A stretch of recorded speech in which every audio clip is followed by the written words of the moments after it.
Hello and welcome to part 2 for this week's lecture series. In this week, for this section we're talking about services delivered online and internationally. So advances in telecommunications and computer technology have spurred many new approaches to service delivery, which is kind of cool. Technology has created a major shift in the way products are provided in the service industries to make them more high-tech and low-touch. We've got a few examples here. So we've got online booking through websites. For here then, the services delivered online become exceptionally important about how we design our customer experience, our CX, through the digital interactions. And we work quite closely then with the website people, and indeed a lot of marketing people end up doing websites, creating websites and social media and stuff like that, because it's a big part, such a big part of marketing these days. So obviously the marketing is still looking at the supply and demand and the segmentation, targeting, positioning and developing your marketing mix, but then actually carrying that out is still done by a lot of marketing people, and websites is one of those big things. So of course user-friendly navigation, research shows that that's exceptionally important, but then also best rate guarantees as well. So if you go, it's really incredibly annoying when you're looking at buying something and then you purchase it from one website and then the next day you'll see it cheaper on another website and you go, so what some people do is they'll go, we've got the best rate, and they'll use technologies to continue to monitor the market to make sure that their prices are still the best rate or within a certain percentage range. Netflix is another thing that's completely delivered online, on Stan and Disney Plus and the myriad of other ones that every parent seems to need to have. Alright, now let's talk about the service delivery innovation. So development of smart or mobile phone technology and PDAs, personal digital assistants, Wi-Fi, I think that's what PDA stands for, Wi-Fi, high-speed internet and cloud computing technology.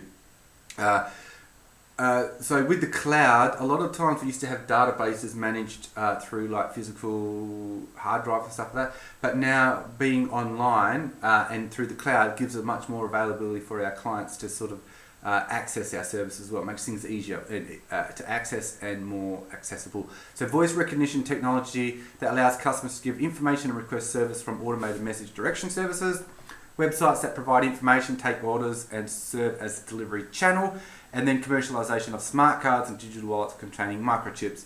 And that's for heaps of stuff. Also, I'm thinking of cryptocurrencies using digital wallets and stuff as well to make using their particular currency. And you wouldn't normally think of a cryptocurrency as a service, but in a way it is, because each crypto is trying to get consumers to use their market, right? One key thing I want to emphasize about this, about providing, about voice recognition, the automation messages and stuff like that. It's true that this is available for us, and the service delivery innovation is quite useful. But remember, we talked about previously in our lecture about the customization of services and using the personal and the complexity and stuff like that. A lot of the big companies now are trying to push these Autobots. So when you message them through Facebook, you'll get an Autobot response going, hi, blah, blah, blah, my name is Autobot. They don't call themselves Autobot, they might be Susan or Bob. Or you can tell it's fake because it's just instantly spits out a message, and it goes, it sounds like you need help with this. Do you want to be referred? And then, but they can be incredibly annoying. Usually when people are trying to connect with a service provider, they're not doing it because they want to get an automatic, stuff around by Autobot. So just be extremely careful with those, because you can make it worse through if you have a service failure and then you get shoved into an Autobot system thing that's incredibly frustrating. You make that worse, and then customer satisfaction is going to decrease significantly. So you need to really balance that with what we were talking before about service delivery and the types and how you're going to manage that. Alright, so service delivery innovation. So mobile vendors such as coffee and food vans are using social media sites such as Facebook, Twitter, Foursquare to check into their locations. That's good for multiple reasons, because one, it promotes your business, but it lets you know the demand and all that sort of stuff as well. Are using mobile apps such as Shazam and QR codes. We're all after the pandemic, we're extremely familiar with QR codes, but businesses use that as well, and it's just an easy way to link. Usually what we use QR codes for is you just scan it on your phone, and it takes you to the website or the app to continue the service transaction or process. Online radio services such as Spotify offer free music and generate revenue through advertising. There's another service delivery innovation. I'm sure you've heard about that. All right, so let's talk about now the role of intermediaries. So many service organisations find it cost effective to use intermediaries to outsource some of their tasks.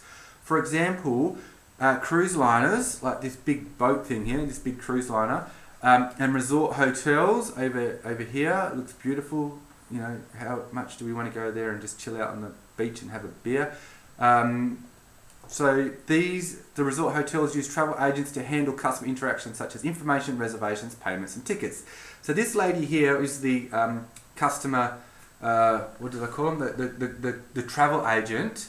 So you ring up and go, hi, I want to go on a holiday. They go, yes, would you like to go on a cruise or whatever? You go ring up, I want to go on a cruise. So they'll basically handle the booking for you to go on a cruise and stay in the hotel. So in a way, or not in a way, the travel agent is an intermediary which is connects the different processes of that service delivery experience, right? So the service is going on a cruise and staying at a hotel, and booking that is a key part of that, which some businesses outsource. All right, now franchising has become a very popular way to expand delivery services. Although franchising is most commonly associated with fast food outlets, the concept has been applied to a wide variety of both consumer and business-to-business services, and now spans some 75 different product categories, so it's really popular. So in here I've got, is that Jim's Mowing? So that's quite a popular franchise, or it's called Jim's Group, sorry. But most people call it Jim's Mowing because they straight away associate it with the mowing service, but it also does gutter cleaning and carpet cleaning and all these other, so they're not trade. So I was going to say low skilled, but they're not low skilled. They're semi-skilled things. So you don't need to do an apprenticeship to mow someone's lawn. So it's not quite at the level of carpentry, electricians, and plumbers and stuff like that. But you can't, like, to be able to do carpet cleaning. Not anyone can just do that because you need the equipment to do it. You need to know how to do that, right? And same with cleaning gutters. I mean, I could clean gutters and stuff like that as well, but you need the safety harnesses and the training and that sort of stuff as well. So sometimes it's just easy to get the franchise to do it. So we call them semi-skilled. Now Subway, a lot of students are doing analysing franchises for their service firm to do their audit. So it might be a good idea to think about it at the store level, but then also how it links in at the franchise level as well. So we've got here splitting responsibilities of service delivery, and this is through a franchise. So these pedals might be created by the originating firm and then enhanced by the distributor and then as experienced by the customer. And you really got to make sure that together, both the core with some supplementary services and then where's the facilitating services? Or supplementary services together, enhancing and facilitating, all come back to a total experience and benefits, right? So as the marketing person, it'll be your job to make sure that the whole pedal is there. All right, distributing of services in global marketplace. So market drivers such as international needs, demand, consistency and standardisation. This is not my lecture slides, but I want to add to this. Governments are kind of encouraging businesses now to do distribute services in the global marketplace as well, because we get such benefit from it as a nation. So it's kind of another. It's a bit of a fake market driver, but it is our driver as well. Competition, early mover advantages. Early mover advantages mean if you're the first person to move into that market, usually you get an advantage because people know you, get the reputation and the fastest learning and stuff as well. And also you might be keeping up with competition. So you go, well, our competitors have started distributing in the global marketplace. So then, if we want to keep competing with them, we need to keep up with them. Technology, advances in information technology is just constant. Cost drivers, economies of scale. So the more you can distribute it, the more you can scale up. So, if you start distributing globally, you've got more customers, you can scale up and you get efficiencies there as well, economies of scale. Common customer needs, low involvement provides opportunity for going global. So if you're hairdressing, you've got high customer needs, right? So there's high involvement there. So you can't go global for that, right? It's just impossible. But if you have something like software, there's low involvement in that. You buy the software. So if you can sell software to Tasmanians, you can sell it to Australians, you can sell it to all over the world. Americans, Canadians, English, Indonesian, everywhere, right?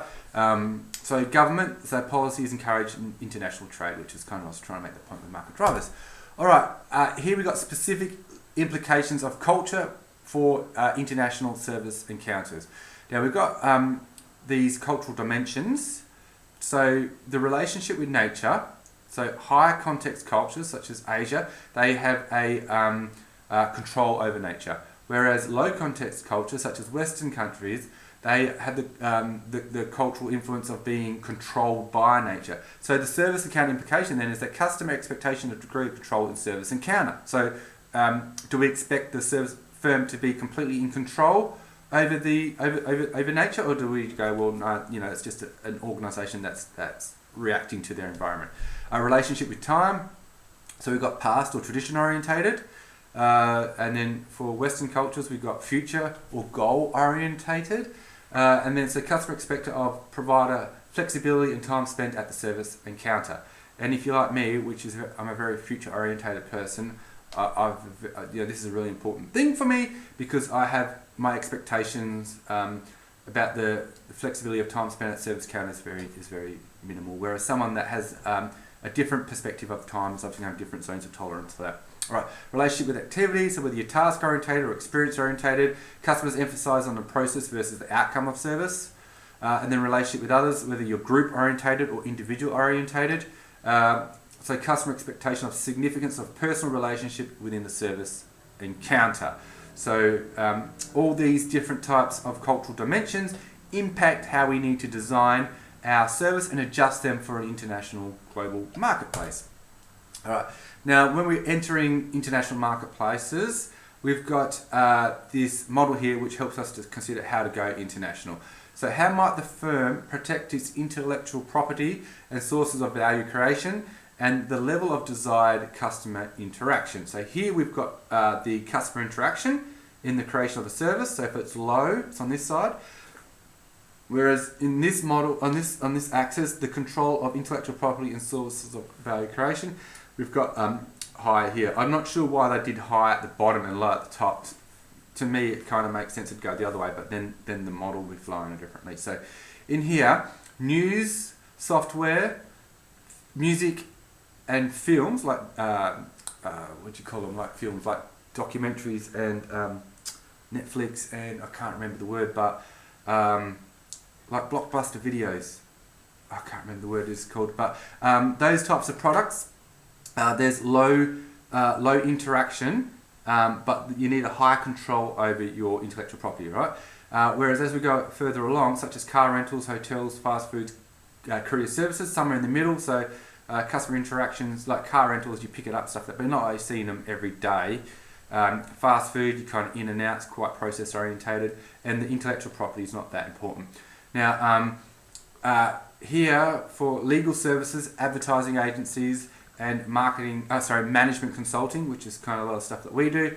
Well, not legal, but we do advertising and management consulting. So there's heaps of interaction because we're constantly interacting with our customers, but the control over our intellectual property and value of service creation is actually quite low because it's embedded within the people that we employ, all right? And then when we do management consulting, we actually often we'll give them the knowledge and it becomes their intellectual property, so it's not so important to us. So in here, when you're at this bottom end, you'll be exporting directly.